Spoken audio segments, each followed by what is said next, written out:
MCG test का दूसरा दिन और फॉलोअन पर संकट मंडराया है। इनफैक्ट क्या भारतीय टीम फॉलोअन बचा पाएगी? 274 चाहिए यहां से इंडिया को, फिलहाल 164 for 5 और देखते ही देखते ये हो गया, क्योंकि जब हमें लगा था कि विराट और जायसवाल बहुत अच्छा खेल रहे हैं, इनफैक्ट 102 रन की पार्टनरशिप हो चुकी थी, अच्छा सॉलिड फुटवर्क दिखाया था यशस्वी जायसवाल ने, ऑन द राइज बड़ा अच्छा मार रहे थे और चौके भी लगा रहे थे, छक्के भी लगा रहे थे और वहां से लगा था कि जायसवाल तो 200 बना देंगे भाई आज, जैसी बैटिंग वो कर रहे थे जिस अंदाज में।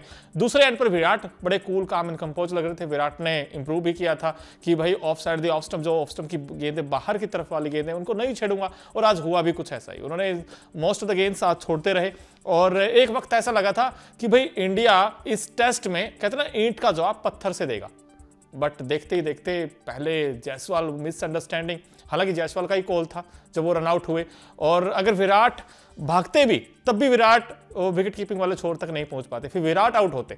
अब वो जब आउट होकर ड्रेसिंग रूम गए तो उनके चेहरे पर साफ नजर आ रहा था कि भाई मेरी गलती है, मेरा कॉल था। लेकिन जैसे ही जायसवाल आउट हुए इंडिया पैनिक कर गया। पहले जायसवाल आउट होते हैं, फिर विराट आउट होते हैं और फिर आकाशदीप जो नाइट वॉचमैन भेजे गए थे वो आउट होते हैं। अब पता नहीं, समझ से बाहर है मुझे कि नाइट वॉचमैन क्यों आकाशदीप को भेजा गया। भाई आप नीतीश रेड्डी को भेज सकते थे, जडेजा को भेज सकते थे, ऋषभ पंत बैटिंग करने आ सकते थे, ये भी आपने गिफ्ट तोहफे में दे दिया। विराट कोहली इनफैक्ट ऐसे बैट्समैन जो आज इतना अच्छा लगे थे मुझे, उनका इंटेंट देखकर, उनका फुटवर्क देखकर, उनका टाइमिंग देखकर, उनकी टेक्निक देखकर, कि आज मुझे लगा था विराट का ना बड़ा 100 आने वाला, क्योंकि स्टीव स्मिथ 100 बना चुके हैं, भाई विराट ही बनाएंगे।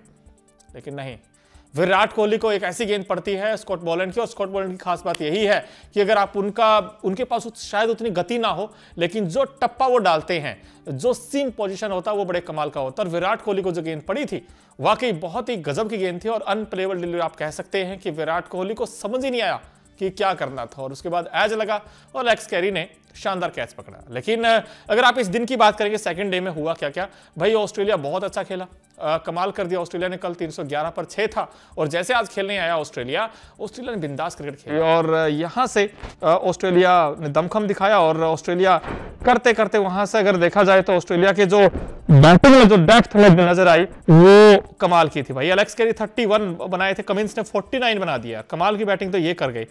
स्मिथ ने तो इनफैक्ट जबरदस्त बैटिंग कर दिया, आज 140 बना गए, और पिछले मैच में ट्रेविस हेड ने बनाए थे, इस बार स्मिथ वो काम कर गए।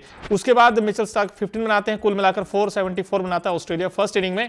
इंडिया जब फर्स्ट इनिंग बैटिंग करने आया तो भाई रोहित फिर वही पैट कमिंस की एक शॉर्ट ऑफ लेंथ गेंद, उस पर उतना शायद एक्स्ट्रा बाउंस तो नहीं था, और गेंद को आप हुक करना चाहते थे या पुल करना चाहते थे, मुझे नहीं पता क्या करना चाहते थे रोहित, लेकिन वो गेंद पर एज लगा और रॉन्ग शॉट सिलेक्शन आप कह सकते हैं, और उसके बाद बॉलर ने कैच पकड़ लिया और रोहित की पारी का एंड हो गया। अब रोहित का खुद का फैसला था कि पहले मैं नंबर 6 खेलूंगा और इस मैच में ओपन करूंगा, लेकिन ओपन करने में भी वो कामयाब नहीं रहे, वो 3 रन पर आउट हो गए। उसके बाद केएल राहुल बैटिंग करने, केएल राहुल एज यूजुअल हमेशा एक्सेप्शनल लगे थे, आज भी इनफैक्ट अच्छा शॉट खेल रहे थे, लेकिन केएल राहुल पर भी एक ऐसी गेंद पड़ी जिसका कोई जवाब नहीं था। पैट कमिंस की क्लीन बोल्ड हो गए, डंडियां उड़ गई केएल राहुल की, और कुछ खास कमाल वो भी नहीं कर पाए, और केएल राहुल ने भी सिर्फ देखा जाए 24 रन बनाए।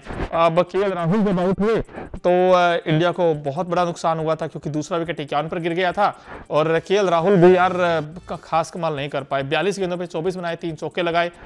फिर उसके बाद विराट कोहली मैदान पर आते, विराट कोहली और जायसवाल दोनों के बीच कमाल की पार्टनरशिप होती है, कहां 51 पर 2 था इंडिया, और फिर उसके बाद देखते ही देखते इंडिया ने कमाल कर दिया, 153 तक पहुंच गया, और उसके बाद फिर जायसवाल का अनफॉर्चुनेट रन आउट इंडिया को भाई सदमे में डाल गया, और फिर देखा 153 for 3 हो गया, फिर 154 for 4 हो गया, और फिर 159 for 5 हो गया, और इंडिया का जब खेल खत्म हुआ डे 2 का स्टंप्स तक, इंडिया 164 for 5 है। अब सवाल ये है 110 रन चाहिए भारतीय टीम को फॉलोअन बचाने के लिए, क्या लगता है आपको, क्या टीम इंडिया फॉलोअन बचा पाएगा? लेकिन ये जो 2-3 चीजें जो निकल कर आई सामने, एक तो भाई ये जो रन आउट था, अभी भी इनफैक्ट सोशल मीडिया पे जाकर देखोगे कि उस रन आउट पर जो मचा बवाल, उसमें विराट या जायसवाल, गलती किसकी है भाई? देखिए वहां तो जायसवाल की ही गलती लगती है, पहली चीज, क्योंकि उनका कॉल था और वो रन आउट होके गए, तो उन्होंने ऐसा कहते ना डिप्रेस भी नहीं लगे थे कि भाई मेरी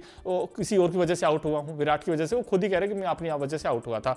दूसरी चीज, यह जो टीम सिलेक्शन, आपने पूरी टीम का जो कॉम्बिनेशन वो पूरी तरीके से बदल दिया।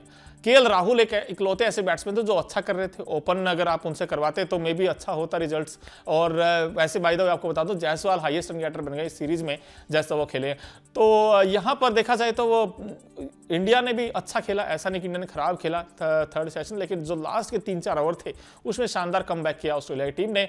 और अब फिलहाल 60-40 आप कह सकते हैं कि 40% इंडिया के फेवर में कह लीजिए, 60% आप ऑस्ट्रेलिया के फेवर में कह लीजिए। बट एक्साइटिंग कॉन्टेस्ट है अभी, ऐसा नहीं कि इंडिया हार गया। 110 चाहिए, 274, फिर देन 300 सोचेगा, 350 सोचेगा, लेकिन इंडिया इस टेस्ट को बचा सकता है अगर बैटिंग में थोड़ा सा और स्पार्क मिल जाए। नीचे से आकर रविंद्र जडेजा, नीतीश रेड्डी, ओशिंग सुंदर अच्छा साथ दे दे, ऋषभ पंत चल जाए तो मे भी इंडिया यहाँ से 150 रन 200 बना दे तो फिर इंडिया की बल्ले बल्ले हो सकती है। क्योंकि देखिए 100 रन की लीड ज़्यादा नहीं मैं कहूँगा क्योंकि ऑस्ट्रेलिया को अगर मिलती है, लेकिन अगर 150-200 की मिली तो फिर इंडिया के लिए मुश्किल हो सकती है इस टेस्ट मैच में। लेकिन सवाल यही है, क्या टीम इंडिया मेलबर्न टेस्ट बचा पाएगा? कमेंट बॉक्स में अपनी राय जरूर दें।